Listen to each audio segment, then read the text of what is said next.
بسم اللہ الرحمن الرحیم۔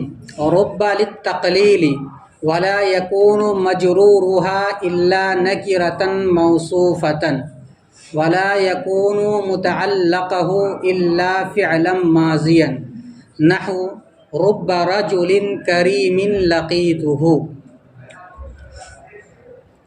اور ربا تقلیل کے لیے آتا ہے اور اس کا مجرور نہیں ہوتا ہے مگر نکرہ موصوفہ، اور ربا تقلیل کے لیے آتا ہے اور اس کا مجرور نہیں ہوتا ہے مگر نکرہ موصوفہ، ایک بات۔ دوسری بات، ولا یکون متعلقہ، اور اس کا متعلق نہیں ہوتا ہے مگر فعل ماضی، الا فعلا ماضیہ، مگر فعل ماضی۔ حروف جارہ میں سے 12ویں نمبر پر ہے ربا۔ ربا بھی اپنے ما بعد اسم کو جر دیتا ہے، لیکن ربا کی کئی شرائط ہیں۔ ان میں سے ایک شرط یہ ہے کہ ربا ہمیشہ کلام کے شروع میں آتا ہے۔ کہاں آتا ہے؟ کلام کے شروع میں آتا ہے۔ دوسری چیز، ربا کے ما بعد جو اسم آئے گا وہ اسم نکرہ موصوفہ آئے گا، یعنی ایسا نکرہ آئے گا جس کی صفت لائی جائے گی۔ تو ربا کا مدخول ہمیشہ نکرہ موصوفہ ہوتا ہے۔ نمبر ایک، ربا ہمیشہ شروع کلام میں آئے گا، اور نمبر دو، ربا کا مدخول یعنی ربا جس اسم پر آئے گا وہ کیسا ہوگا؟ نکرہ موصوفہ ہوگا۔ اور نمبر تین، ربا کا متعلق یعنی ربا کو جس سے متعلق کریں گے وہ تو جار مجرور ہوگا، جو متعلق کیا جائے گا، اور جس سے کریں گے اس کو بولا جاتا ہے متعلق۔ متعلق ہونے والے کو جیسے جار مجرور کو بولیں گے متعلق، اور جار مجرور کو جس کے ساتھ جوڑیں گے اس کو بولا جائے گا متعلق۔ تو ربا کو جس جار مجرور سے متعلق کریں گے، یعنی جو متعلق ہوگا وہ کیسا ہوگا؟ کہتے ہیں فعل ماضی۔ ایسا ہوگا فعل ماضی، یعنی ربا کا متعلق ہمیشہ فعل ماضی ہوگا، چاہے وہ فعل ماضی حقیقتاً ہو، چاہے وہ فعل ماضی حکماً ہو، یا چاہے وہ فعل ماضی معناً ہو۔ حقیقتاً ہو اس کی مثال آپ کی کتاب میں دی جا رہی ہے، جیسے رب رجل کریم لقیتہ۔ تو رب رجل کریم لقیتہ میں لقیتہ کون سا فعل ہے؟ لقیتو، لقینا کون سا فعل ہوگا؟ فعل ماضی، صیغہ واحد متکلم کا ہے، تو یہ ہے اس کا متعلق۔ اس کا کیا ہے؟ یہ متعلق ہے، تو فعل ماضی حقیقتاً۔ اور کبھی اس کا فعل ماضی ہوتا ہے متعلق حکماً۔ حکماً کا مطلب یہ ہے کہ ہے تو فعل مضارع لیکن اس کے اوپر لم داخل ہے، اور لم داخل ہونے کے بعد فعل مضارع کو کس کے معنی میں کر دیتا ہے؟ ماضی منفی کے معنی میں کر دیتا ہے۔ اسی طریقے سے معنن ہو۔ معنن کا مطلب یہ ہے کہ وہ لفظ ایسی جگہ استعمال کیا گیا ہے جہاں معنی مجازی ہی مراد ہے، لیکن اس معنی مجازی کے استحضار کو بتلانے کے لیے اور اس کی یقینی کو بتلانے کے لیے کبھی کبھی مضارع سے اس کو تعبیر کر دیا جائے، جیسے قرآن میں استعمال ہوا ہے، ربما یود الذین کفروا لو کانوا مسلمین۔ مشرکین بارہا تمنا کریں گے کاش کہ لو کانوا مسلمین، اگر وہ کاش کہ وہ کیا ہوتے؟ مسلمان ہوتے، تو آج جہنم میں نہیں ڈالے جاتے۔ تو یہاں ربما کس پر داخل ہے؟ یودو کے اوپر، حالانکہ یودو کون سا فعل ہے؟ فعل مضارع ہے، لیکن یہ حقیقی معنی میں ہے، ماضی ہی کے معنی میں ہے۔ تو ربا کا جو متعلق ہوگا وہ فعل ماضی ہوگا حقیقتاً، جیسے لقیت والی رب رجل کریم لقیتہ، یا حکماً جیسے لم داخل ہو اس فعل مضارع، یا معناً جیسے ربما یود الذین کفروا۔ تو نمبر 3، تیسرا حکم کیا ہو گیا ربا کا کہ اس کا متعلق کیسا ہوگا؟ اس کا متعلق کیسا ہوگا؟ اس کا متعلق کیسا ہوگا؟ فعل ماضی ہوگا۔ اور چوتھا اس کا حکم یہ ہے کہ ربا یہ کبھی کبھی ضمیر مبہم پر بھی آتا ہے۔ کس پر آتا ہے؟ ضمیر مبہم پر آتا ہے۔ اور ضمیر مبہم ایسے ضمیر کو کہا جاتا ہے جس کا مرجع متعین نہ ہو، یعنی اس کے طرف ضمیر جس کے طرف لوٹے وہ عبارت میں یا کہیں بھی موجود نہیں ہے، تو اس کو کہتے ہیں ضمیر مبہم۔ اور جب ضمیر مبہم لایا جائے گا تو اس کے لیے تمیز بھی لائی جائے گی اس ابہام کو دور کرنے کے لیے۔ تو ربا کا مدخول یا تو نکرہ موصوفہ ہوتا ہے یا ربا کا مدخول ضمیر مبہم ہوتا ہے جس کے نکرے سے تمیز لائی جاتی ہے۔ دیکھو، اور ربا تقلیل کے لیے آتا ہے اور اس کا مجرور نہیں ہوتا ہے مگر نکرہ موصوفہ، اور اس کا متعلق نہیں ہوتا ہے مگر فعل ماضی، جیسے کہ رب رجل کریم، بہت کم شریف لوگ ہیں جن سے میں نے ملاقات کی۔ رب رجل، ربا کے معنی کیا کر دیں گے؟ کم کے۔ یہ متکلم یعنی یہ بتلاتا ہے، تقلیل کا مطلب یہ ہوتا ہے کہ ربا یہ بتلائے گا کہ ربا کے ما بعد جو اسم آ رہا ہے وہ متکلم کے گمان کے اعتبار سے کم ہے۔ ربا کے ما بعد جو اسم آ رہا ہے نکرہ موصوفہ، وہ یہ بتلا رہا ہے کہ ربا کے گمان کے اعتبار سے وہ چیز کی تعداد کیا ہے؟ کم ہے۔ تو اب ترجمہ کیا کریں گے؟ رب رجل کریم، بہت کم شریف لوگ ہیں، کریم کے معنی شریف، بہت کم شریف آدمی ہیں، لقیتہ جن سے میں نے ملاقات، یعنی اکثر کمینوں سے میرا سابقہ پڑا ہے، اچھے لوگوں سے سابقہ کم پڑا ہے۔ وقد تدخل علی الضمیر المبہم، اور کبھی کبھی ربا ضمیر مبہم پر داخل ہوتا ہے۔ ضمیر مبہم کسے کہیں گے؟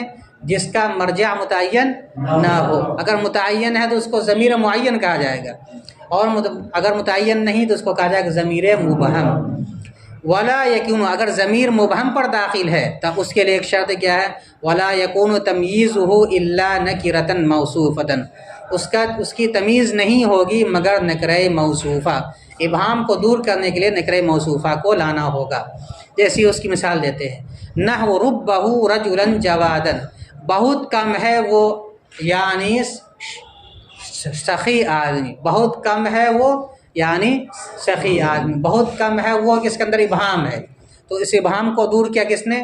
رجلن نے، لیکن وہ رجل کیا نکرہ ہے، موصوف ہے، جس کی صفت لائی جا رہی ہے جوادن۔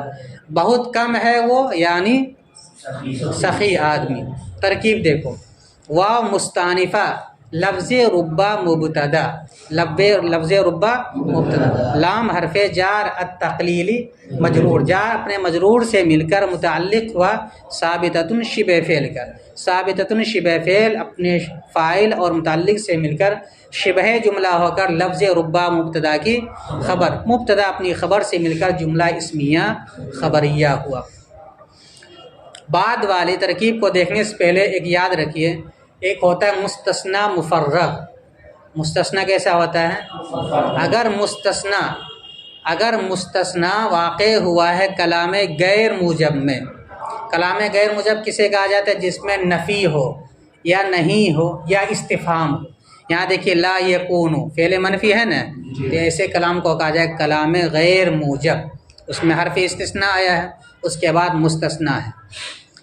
حرف استثناء سے پہلے جو آتا ہے اس کو بولتے ہیں مستثنی منہ، جس سے نکالا جاتا ہے، اور حرف استثناء کے بعد جو آتا ہے اس کو بولتے ہیں مستثنی۔ تو اگر مستثنی کلام غیر موجب میں آیا ہے، مستثنی کس میں آیا ہے؟ جیسے یہاں پہ مستثنی ہے نکرۃ موصوفۃ، کیا ہے یہ؟ مستثنی ہے۔ تو یہ مستثنی کس کلام میں آیا؟ کلام موجب میں کہ غیر موجب میں؟ لا یکون کلام غیر موجب ہے، لیکن اس کا مستثنی منہ مذکور نہیں ہے، جس سے نکالا جا رہا ہے وہ نہیں ہے اس کے اندر موجود، اس کا مجرور نہیں ہوتا ہے، اس کا مجرور کوئی ایسی چیز نہیں ہوتی ہے مگر یہ کہ وہ نکرہ موصوفہ ہو، اور اس کا مجرور کوئی ایسا اسم نہیں ہوتا ہے مگر یہ کہ وہ اسم کیسا ہونا چاہیے؟ نہیں، تو اسم گویا کہ اس کا اسم محذوف ہے، تو ایسے مستثنی کو کہا جاتا ہے مستثنی مفرغ۔ تو مستثنی مفرغ کسے کہا جائے گا؟ جو کلام غیر موجب میں واقع ہو اور مستثنی منہ مذکور نہ ہو۔ تو ایسے مستثنی کے اعراب عامل کے مطابق ہوتا ہے۔ کیسا ہوتا ہے؟ یعنی اس حرف استثناء کو بول دیں گے حرف استثناء، اور ما بعد کو عامل کے اعتبار سے ترکیب کریں گے۔ دیکھیے واو مستانفہ لا یکون فعل ناقص مجرور مضاف ہا ضمیر مضاف الیہ مضاف اپنے مضاف الیہ سے مل کر لا یکون کا اسم کیا بنا دیں گے الا حرف استثناء الا حرف نکرتن موصوف موصوفتن اس کی صفت موصوف اپنی صفت سے مل کر مستثنیٰ مفرغ ہو کر لا یکونو کی خبر کیا بنائیں گے اس کو مستثنیٰ مفرغ ہو کر لا یکونو کی اس لیے کہ اس کا مستثنیٰ منہ بھی مذکور نہیں ہے اور کلام غیر موجب ہے اس کا اعراب بھی کیا ہے ماقبل کے اعتبار سے کانا اپنی خبر کو نصب دیتا ہے اس لیے اس پر کیا اعراب پڑھیں گے نکرتن موصوفتن تو نکرتن موصوفتن مستثنیٰ مفرغ ہو کر لا یکونو کی خبر لا یکون فعل ناقص اپنے اسم و خبر سے مل کر جملہ فعلیہ خبریہ ہوا. اسی طرح آگے کی بھی ترکیب کریں گے. واو مستانفہ لا یکون فعل ناقص متعلقہ متعلق مضاف ہا ضمیر مضاف الیہ سے مل کر لا یکون کا اسم متعلق ہو لام پر زبر پڑھیں گے کاف پر پیش پڑھیں گے متعلق ہو مرکب اضافی ہو کر لا یکون کا اسم. اللہ کو کیا بنا دیں گے حرف استثناء فعلا موصوف ماضیا اس کی صفت موصوف اپنی صفت سے مل کر مستثنیٰ مفرغ ہو کر لا یکون کی خبر لا یکون فعل ناقص اپنے اسم و خبر سے مل کر اب کیا بنا دیں گے اس کو جملہ فعلیہ خبریہ. نحو مضاف نحو نہیں اس کا فائل جب آگے سامنے آ رہا ہے اس میں تو اس کو کیا نکالیں گے. واو نحو مضاف ربا حرف جار رجل موصوف کریم موصوف اپنی صفت سے مل کر مجرور ہوا ربا حرف جار اپنے مجرور سے مل کر متعلق مقدم ہوا لقیتو فعل کا لقیتو فعل ضمیر اس کا فاعل اور ہا ضمیر اس کا مفعول بھی.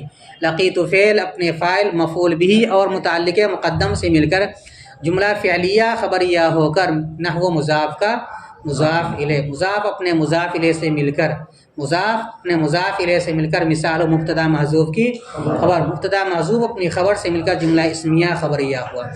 اس جو ترکیب آپ کی کتاب میں کی گئی ہے وہ صاحب کتاب کے اعتبار سے ہے اور نحوی میں ایک طبقہ ہے بصریین کا ان کا نظریہ یہی ہے کہ ربا کو ہمیشہ جار مجرور سے متعلق کرتے ہیں لیکن عام طور پر جمہور نحات کا نظریہ کیا ہے کہ اگر ربا کے بعد جو فعل ہے اس فعل کے اندر اگر ضمیر ہے تب ربا کو ترکیب میں مبتدا بناتے ہیں اور ما بعد فعل کو اس کی خبر بناتے ہیں.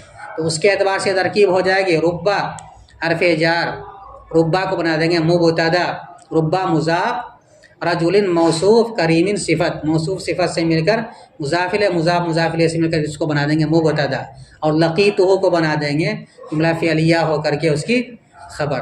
لیکن ہماری بس اس سے نہیں ہم حروف جارہ کے اعتبار سے بتلا رہے ہیں. ربا حرف جار رجل موصوف کریم صفت موصوف صفت سے مل کر مجرور ہوا ربا حرف جار کا جار اپنے مجرور سے مل کر متعلق مقدم ہوا لقیتہ فعل کا لقیتہ فعل تو ضمیر اس کا فاعل ہا ضمیر اس کا مفعول بھی فعل اپنے فاعل مفعول بھی اور متعلق مقدم سے مل کر جملہ فعلیہ خبریہ ہو کر نحو مضاف کا مضاف الیہ سے مل کر مثال مبتدا محذوف کی خبر مبتدا محذوف اپنی خبر سے مل کر جملہ اسمیہ خبریہ ہوا. آگے کی ترکیب اسی طرح کریں گے. واو مستانفہ قد برائے تقلیل تدخل فعل ہی ضمیر اس کا فاعل یہی ضمیر ربا کی طرف لوٹے گی. علی حرف جار الضمیر موصوف المبہمی اس کی صفت موصوف اپنی صفت سے مل کر مجرور ہوا علی حرف جار کا جار اپنے مجرور سے مل کر متعلق ہوا تدخل فعل کا تدخل فعل اپنے فاعل اور متعلق سے مل کر جملہ فعلیہ خبریہ ہو. آگے کی ترکیب بہت آسان ہے. واو مستانفہ لا یکون فعل ناقص تمیز مضاف و ضمیر مضاف الیہ سے مل کر لا یکون کا اسم الا حرف استثناء نکرتن موصوفتن اس کی صفت. بعض لوگ اس کی ترکیب کرتے ہیں موصوفتن شبہ فعل ہی ضمیر اس کا نائب فاعل شبہ فعل اپنے نائب فاعل سے مل کر شبہ جملہ ہو کر نکرتن کی صفت. ٹھیک ہے ہم نے مختصر کر دیا نکرتن موصوفتن اس کی جہاں بھی صیغہ صفت آئے گا اس کی ترکیب اسی طرح کرتے ہیں شبہ فعل ضمیر اس کا فاعل، اگر اس میں فاعل کیسے گا مفعول کا ہے تو ضمیر اس کا نائب فاعل، پھر شبہ جملہ بنا کر کے پھر اس کی صفت بناتے، اس کو صفت بناتے. تو نکیرتن موصوف، موصوفتن اس کی صفت، موصوف اپنی صفت سے مل کر اس کو کیا بنا دیں گے مستثنی مفرغ ہو کر لا یکونو کی خبر، لا یکون فعل ناقص اپنے اسم و خبر سے مل کر جملہ فعلیہ خبریہ ہوا. نحو مضاف، ربا حرف جار، ہا ضمیر ممیز، ہا ضمیر ممیز، رجلا موصوف، جوادن اس کی صفت، موصوف اپنی صفت سے مل کر تمیز، کیا بنا دیں گے اس کو موصوف اپنی صفت سے مل کر تمیز، ممیز اپنے تمیز سے مل کر کے مضاف الیہ ہوا، کس کے مجرور ہوا ربا حرف جار، جار اپنے مجرور سے مل کر متعلق ہوا لقیتو فعل محذوف کا، لقیتو فعل نکال لیں گے، لقیتو فعل، تو ضمیر اس کا فاعل اور یہ اس کا متعلق، لقیتو فعل اپنے فاعل اور متعلق سے مل کر جملہ فعلیہ خبریہ ہو کر مضاف الیہ ہو جائے گا. نحو مضاف، نحو مضاف اپنے مضاف الیہ سے مل کر خبر ہوئی، مثال و مبتدا محذوف، مبتدا محذوف اپنی خبر سے مل کر جملہ اسمیہ خبریہ ہوا. تو دو چیزیں بتلائے گئی، تین چیزیں بلکہ، ایک یہ بتلایا گیا کہ ربا یہ بتلاتا ہے کہ جو کچھ اس کے بعد آ رہا ہے وہ کہنے والے کے گمان کے اعتبار سے معمولی مقدار میں ہے، اسی کو کہا ربا تقلیل کے لیے. دوسرا حکم یہ بتلایا کہ ربا جس پر داخل ہوگا وہ یا تو نکرہ موصوفہ ہوگا یا ایسی ضمیر مبہم پر داخل ہوگا جس کی تمیز لائی جائے گی نکرہ موصوفہ سے. تیسری بات یہ بتلایا کہ ربا کا متعلق یعنی جس سے اس کو جوڑیں گے وہ ہمیشہ فعل ماضی ہوگا، لفظاً ہو، معنن ہو یا حکمن ہو. اور چوتھی بات یہ بتلایا کہ ربا ہمیشہ شروع کلام میں آتا ہے. اور پانچویں بات یہ بتلایا ربا سے متعلق کہ یہ آپ کی کتاب کے اعتبار سے ربا کو ہمیشہ جار مجرور کر کے متعلق ہی بنائیں گے، جبکہ بعض لوگ اس کی ترکیب کرتے مبتدا خبر سے، کہتے ہیں اگر ما بعد میں ضمیر ہے ربا کی طرف لوٹنے والی تب مبتدا خبر کی ترکیب کریں، ضمیر ہے لوٹنے والی نہیں تو اس میں تو فعل فاعل اور مفعول بھی کی ترکیب کرتے ہیں. ایک چیز اور یاد رکھنی اور وہ یہ کہ ربا کے اندر کئی قرات ہے، کم سے کم 4 یاد رکھنا چاہیے جس کی ضرورت پڑتی ہے. ربا میں لفظ را کے اوپر ضمہ بھی پڑھ سکتے ہیں اور فتحہ بھی پڑھ سکتے ہیں، اور با کے اوپر تشدید بھی پڑھ سکتے ہیں اور بغیر تشدید کے بھی پڑھ سکتے ہیں. یعنی یہ پڑھیں گے ربا، با زبر با، اور رب با، 2 قرات ہو گیا. را پر زبر پڑھیں اور با والے پر تشدید پڑھیں، رب با، ٹھیک ہے نہیں، ربا ربا 2، اس کے بعد رب اور رب، 4 ہو گیا کہ نہیں. یعنی را پر آپ زبر پڑھیے یا ضمہ پڑھیے اور با پر تشدید پڑھیے یا سکون پڑھیے، کل ملا کے کتنا ہو جائے گا، 2 کو 2 میں ضرب نہیں، 4